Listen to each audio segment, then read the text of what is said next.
Hello friends, welcome to Shakti stories. இந்த story உங்களுக்கு பிடிச்சிருந்தா இதை லைக் பண்ணுங்கள், ஷேர் பண்ணுங்கள், மறக்காமல் சப்ஸ்கிரைப் பண்ணுங்கள் ப்ளீஸ். இப்போது நம்ம கதைக்குள்ளே போயிடலாம். போன அத்தியாயத்தில் மனோகரனுக்கு சுந்தரி தன்னோட எதிரி குடும்பம் அப்படிங்கிறது அவனுக்கு தெரிஞ்சிச்சு.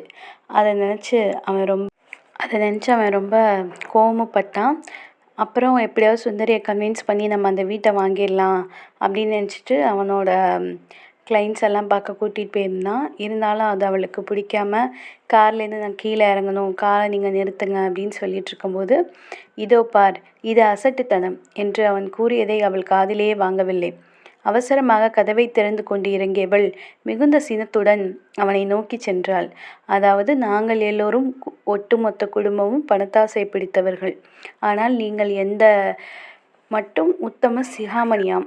ஓடையோரத்து வீட்டு ஆண்டியிடம் மட்டும் பணமும் சொத்தும், உங்களுக்கு தேவையான இடமும் இல்லை என்றால் அம்மாவும் பிள்ளையும் அங்கேவா இருக்க போறீங்க? சும்மா வாய் புளித்ததோ மாங்காய் புளித்ததோ என்கிற மாதிரியெல்லாம் பேசுவது. அவள் பேசி கொண்டிருந்த போது அவனும் வேகமாக காரில் இருந்து இறங்கி அவள் அருகே சென்று அவனுக்கு பதிலுரைக்கவும் செய்தான். அப்படித்தான் என்று புளித்தது என்று அறியாமல் பேசக்கூடாது என்று நானும் சொல்கிறேன். படித்து முடித்து தொழிலை தொடங்கியதிலிருந்து இன்றைய வரைக்கும் ஒரு மருத்துவரின் கண்ணியத்தை நான் என்றைக்குமே குறையாமல் காப்பாற்றி வந்திருக்கிறேன். தனக்கென்று இருந்த உறவுகள் அனைத்தையும் ஒரேடியாக திடுமென இழந்து தன்னிலை தளர்ந்து தனிமையில் தவித்து கொண்டிருந்த ஒரு முதிய பெண்மணிக்கு ஒரு நாள் துணை இருந்தால்தான் என் தாய். அதுவும் மருத்துவனாக அந்த ஆண்டியின் நிலைமையை நன்கு உணர்ந்த என் வேண்டுகோளுக்காக இதை போய் கேவலமாக பேசுவதா? என்ன இழிவு வேலை செய்யவும் என் தாயாருக்கு நேரம் கூட கிடையாது, தெரிந்து கொள் என்று ஆத்திரத்துடன் கூறினான் அவன். வலிக்கிறதல்லவா? உங்கள் அம்மாவை சொன்னால் மட்டும் ஆத்திரம் வருகிறதல்லவா? நீங்கள் மட்டும் என் குடும்பத்தை பற்றி பேசலாமா என்று சுந்தரி கேட்கவும் ஒரு கணம் மனோகரன் வாயடைத்து நின்றான். அதன் பிறகு தப்புதான் என்றான் தனிந்த குரலில்.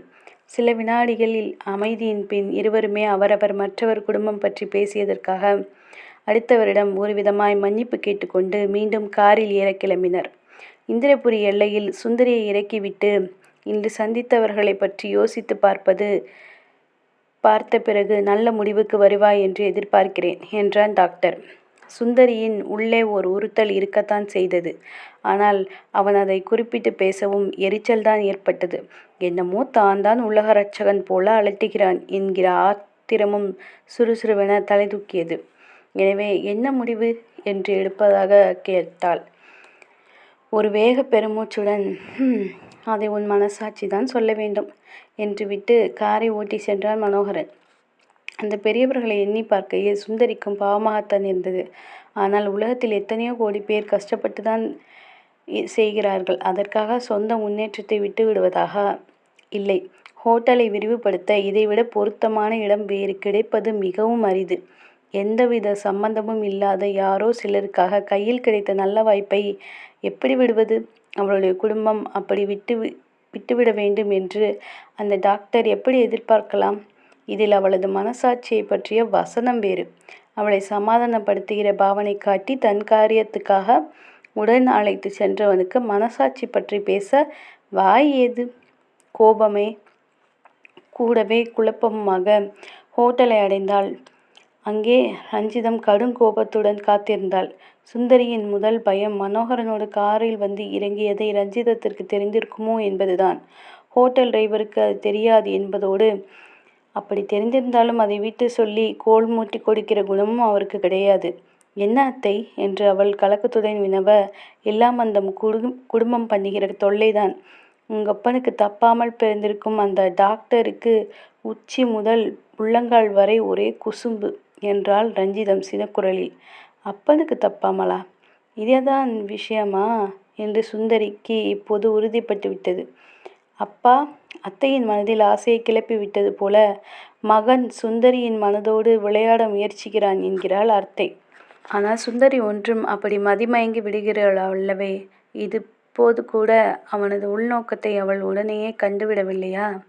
தைரியம் சொல்லி ரஞ்சிதத்தை தேற்ற வேண்டும் என்று எண்ணி அனாவசியமாக கவலைப்படாதீர்கள் அத்தை. நீங்கள் பயப்பட மாதிரி ஒன்றுமில்லை. என்று அவள் தொடங்கினாள். ஆனால் அவள் பேசி முடிக்கும் முன்பே குறுக்கிட்டு படபடவென புரியத் தொடங்கினாள் ரஞ்சிதம். என்னத்த? ஒன்றுமில்லை. உனக்கு விஷயம் என்னவென்றே தெரியாது. ஒன்றும் தெரியாமல் கவலைப்பட வேண்டாம் என்று உளறிக் கொண்டிருக்கிறாயே என்று அண்ணன் மகளை கடிந்துவிட்டு, அந்த டாக்டர் பயல் இங்கே என்ன பண்ணி வச்சிருக்கான் தெரியுமா என்று ஆத்திரத்தில் கேட்டாள். செல்வநாயகி விஷயமே வேறு. உள்ளூரை இலகுவாக மூச்சு விட்டபடி, என்ன நடந்தது அத்தை என்று ஆர்வமாக காட்டி கேட்டாள் சுந்தரி. வக்கீலிடம் பேசியாயிடுச்சா என்று கேட்பதற்காக அன்று காலையிலே ஓடை வீட்டுக்கு ஓடிச் சென்ற ரஞ்சிதம் செல்வநாயகி எதையுமே மறைக்கவில்லை. வெகு சிரமப்பட்டு செல்வநாயகியின் முகத்தை பார்த்து சிரித்தாற் போல வைத்திருந்து சமாளித்து வீட்டுக்கு வந்து சேர்ந்த ரஞ்சிதத்தின் முகத்தில் அதன் பிறகு எள்ளும் கொள்ளும் தான் வெடித்தது.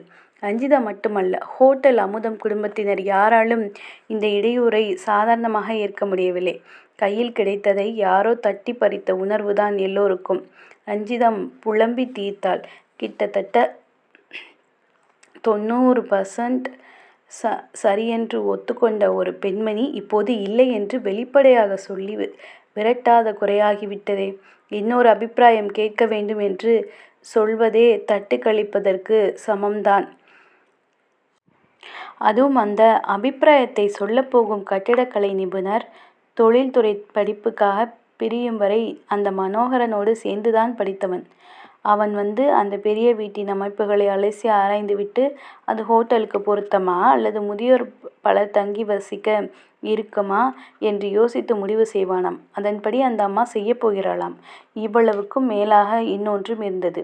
அபிப்பிராயம் சொல்லப்போகும் அந்த கட்டிடக்கலை நிபுணன் பெயரை செல்வநாயகிக்கு சிபாரிசு செய்பவனும் அந்த டாக்டரேதான். டாக்டர் சொன்னால் டாக்டருக்கு எதிராக செய்வானா? போயிற்று, எல்லாம் போயிற்று. பல ஆண்டு காலமாக அவள் கண்டு வந்த கனவு அடியோடு நாசமாக போயிடுச்சு. பல ஆண்டு வாழ்க்கை கனவை தகப்பன் அளித்தான். ஒருவாறு மீண்டு இன்னொரு வகை கனவு கண்டால் அந்த மகன் நாசமாக்கிட்டான். அத்தை புலம்ப புலம்ப சுந்தரியின் நெஞ்சு கொதித்தது. இப்படி அந்த நல்ல பெண்மணியை சொல் புரள வைத்துவிட்டு அவன் மகா உத்தமன் மாதிரி அவளது மனசாட்சியை பற்றி வேறு பேசினான்.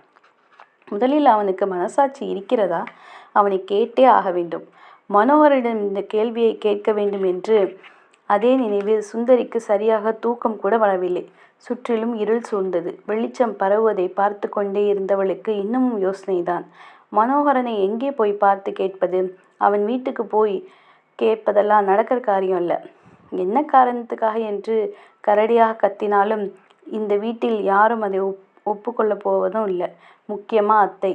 அத்தோடு சுந்தரிக்கே மனோகரன் வீட்டுக்கு செல்ல விருப்பமில்லை. அங்கே போனால் மனோகரனுடைய அன்னையை சந்திக்க நேரும். இத்தனை துன்பங்களுக்கும் மூல காரணமான அந்த சாந்தி மாதவனை சந்தித்து பேச சுந்தரிக்கு கொஞ்சம் கூட விருப்பமில்லை. அத்தையின் வாழ்வை அழித்துவிட்டு அவளை பற்றி கண்டபடி சொல்லி மகனின் மனதையும் கெடுத்து வைத்திருக்கிறாளே. ஏதோ தோன்றும் சட்டென எழுந்து பல் துலக்கியவள் உலாவப் போவதாக சொல்லி காவலாளியிடம் சொல்லிவிட்டு விறுவிறுவென வேகமாக நடந்தாள். குறுக்கு சாலையின் வழியே விழுந்தடித்து கொண்டு சென்றவள் எல்லையில் இருந்த ஓடையோரத்து வீட்டை அடைந்ததும் தடை கட்டினார் போல சில வினாடிகள் நேரம் அப்படியே நின்றாள்.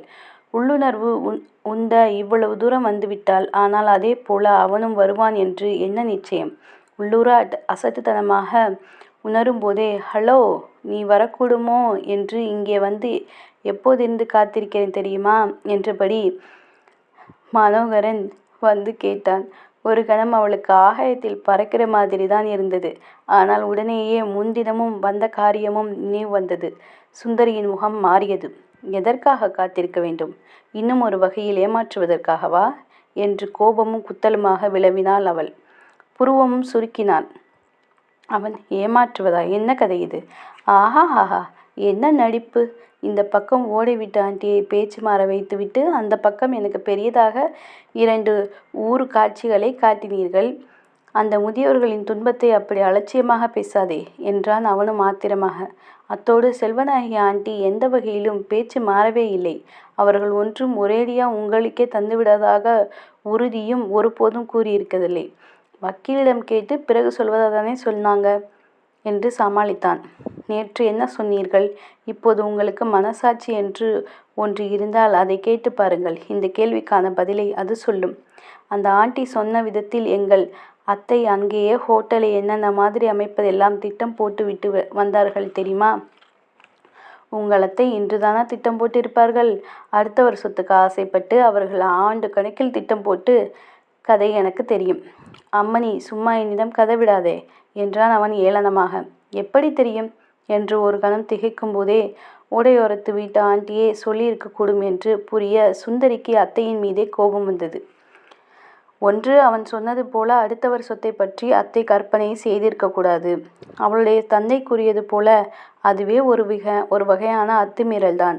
அப்படியே அத்துமீறி கற்பனை செய்தாலும் அதை பற்றி யாரிடமும் குறைந்தபட்சமாக அந்த ஆண்டியிடமே சொல்லாமல் இருக்கணும்.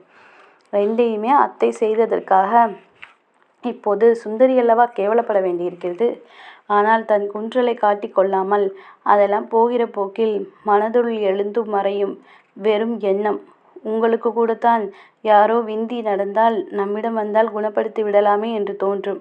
அதற்காக அவன் ஒரு நோயாளியாக உங்களிடமே வைத்தியத்திற்கு வர வேண்டும் என்று ஆசைப்படுவதாக சொல்ல முடியுமா? அந்த மாதிரிதான் அத்தையின் பழைய கற்பனைகளும். ஆனால் அன்று அந்த ஆண்டி சொன்னதை வைத்து செலவு கணக்கெல்லாம் போட்டு வைத்தார்கள். இப்போது பொய் நிபுணர் அபிப்பிராயம் வேண்டுமென்றெல்லாம் கதை கட்டி அத்தோடு உங்கள் நண்பரையே அந்த நிபுணராக கூட்டியும் வந்திருக்கிறீர்கள் என்று அவள் கொட்டி தீர்த்தாள். ஆனால் தலையை அலட்சியமாக திருப்பி அவன் தன் மனசாட்சியப்படி சொல்லுவான் என்றான் மனோகரன். எல்லோரையும் உங்களைப் போல் எண்ண வேண்டாம். அவருக்கவர் தொழில் நேர்மை என்று இராதா? என்னிடம் பிரச்சனையோடு வருகிறவனை இதே நோய் பைபாஸ் பண்ணு என்று சொல்வேனா? என்னை போலத்தான் வாசுவும். ஆனால் ஹோட்டல் தொழிலை முதியோர் பணியோடு சம்பந்தப்படுத்த பேசுகிறதே உனக்கு இது போன்ற உயர்ந்த விஷயங்கள் புரிவது சிரமம்தான் என்று அவளுக்கு ஒரு குட்டு வைப்பதைப் போல பேசி முடித்தான் மனோகரன். அவளுக்கு நல்ல வழிதான். பதிலுக்கு வலிக்க அவளுக்கு இப்போது அவளிடமே ஆயுதமில்லை. எனவே வழியை காட்டிக்கொள்ளாமல் சிரமமே இல்லையா? அப்ரெண்டிஸ் அப்படியே இருக்கிறதா, இல்லை இதே நோயாகிறதா என்று நானும் பார்க்கத்தான் போகிறேன். அப்போது பார்ப்போம் என்று குத்தலாக மொழிந்துவிட்டு வந்த வழியே திரும்பி வேகமாக நடந்தாள் அவள். அடுத்த சில தினங்கள் சுந்தரி உள்ளூர ரொம்பவே குமைந்து போனாள். எவ்வளவு கடுமையாக பேசிவிட்டான், பதிலுக்கு பதில் என்று அவளும் தான். இத்தனைக்கும் மற்றவரை இங்கே சந்திக்கலாம் என்று இருவருக்குமே உள்ளுணர்வு தோன்றி வந்திருக்கிறார்கள். கோபமோ தாபமோ அது வேறு விஷயம். ஆனால் மனதில் எவ்வளவு ஒற்றுமை இருந்தால் இப்படி ஒரு எண்ணம்? அதுவும் 100% சரியாக தோன்றும். முதல் 2 இல்லை, முதல் 3 முறையுமே சந்தோஷமாகத்தான் கழிந்தது. நினைத்து உள்ளூர மகிழ்ந்தாளே. கடைசியில் எல்லாம் இந்த அத்தையால் வந்தது. இருப்பது போதும் என்று சும்மா இருப்பதற்கென்ன என்று ரஞ்சிதத்தின் மேல் அவளுக்கு எரிச்சலும் வந்தது. மனோகரின் நினைவு அவளை நன்றி கெட வைத்தது. குடும்பத்தினுள் குழப்பத்தையும் உண்டு பண்ணிவிடும் போல இருக்கிறதே. கூடாது, அவனை நினைக்கவே கூடாது என்று தனக்குத்தானே அறிவுறுத்தி கொண்டாள் அவள். ஆனால் மனதை கட்டுப்படுத்துவது அவ்வளவு எளிதன்றே. அவன் எப்படி இந்த அளவுக்கு கீழிறங்கலாம் என்ற ஆத்திரமும் அப்போது சுந்தரிக்கு உருட்டி புரட்டி கொண்டே இருந்தது. அதிலும் செல்வநாயகி கூறியிருந்த 1 வார கெடு முடிவடையும் நாள் நெருங்க சுந்தரிக்கு வேறு நினைவே இல்லாது போய்விட்டது எனலாம். பெரும்பாலும் முடிவு அவனுக்கு சாதகமாகத்தான் அமையும் என்பது அந்த வீட்டில் எல்லோருக்கும் நிச்சயம்தான். ஆனால் வந்த ஏமாற்றமும் கோபம்தான் எல்லோர் மனநிலையும் மோசமாக்கியது. ரஞ்சிதம் தன் ஆத்திரத்தை வெளிப்படையாக காட்ட சுந்தரி உள்ளூர நொந்தாள். கட்டடக்கலை நிபுணர் வாசுவின் அபிப்பிராயத்தை தெரிவிக்கும் நாளன்று ரஞ்சிதம் தன் அண்ணன் மகளோடு அண்ணன் மனைவியும் சேர்த்து இழுத்து கொண்டு செல்வநாயின் இருப்பிடத்திற்கு சென்றாள். அந்த வாசுவின் அறிவிப்பு அவர்களுக்கு பாதகமாக இருந்தாலும் எல்லோருக்கும் சேர்ந்து பல்வேறு விதமான வாத பிரதிவாதங்களால் செல்வநாயகியின் மனதை மாற்றிவிட வேண்டும் என்பது ரஞ்சிதத்தின் கருத்து. இடத்தின் உரிமையாளரான செல்வநாயகி ஒரு முடிவு செய்த பின் நாம் அதிகம் பேசுவது நன்றாக இராதென கண்ணபிரான் சொன்னதை அவருடைய தங்கை காதில் வாங்கி கொள்ளவே இல்லை. கொக்குக்கு ஒன்றே மதி என்பது போல அவள் ஒரே நோக்கோடு இருக்க தங்கையின் பிடிவாதத்திற்கு ஏற்றாற் போல கண்ணபிரான் பணிந்துவிட ரஞ்சிதமும் கற்றுக் கொடுத்த பல வகையான வாத பிரதிவாதங்களை கேட்டு மனதில் பதித்தவாறே எல்லோருமாக ஓடைக்கரை வீட்டை அடைந்தனர். ஆனால் அவர்கள் யாரும் எதிர்பார்க்காத ஆன்டி கிளைமேக்ஸாக ஓடைக்கரை வீடு ஹோட்டலுக்கு தான் ஒத்துவரும் என்று நிபுணர் சொன்னதாக செல்வநாயகி அம்மாள் அறிவிக்க எல்லோரும் திகைத்து விழித்தனர்.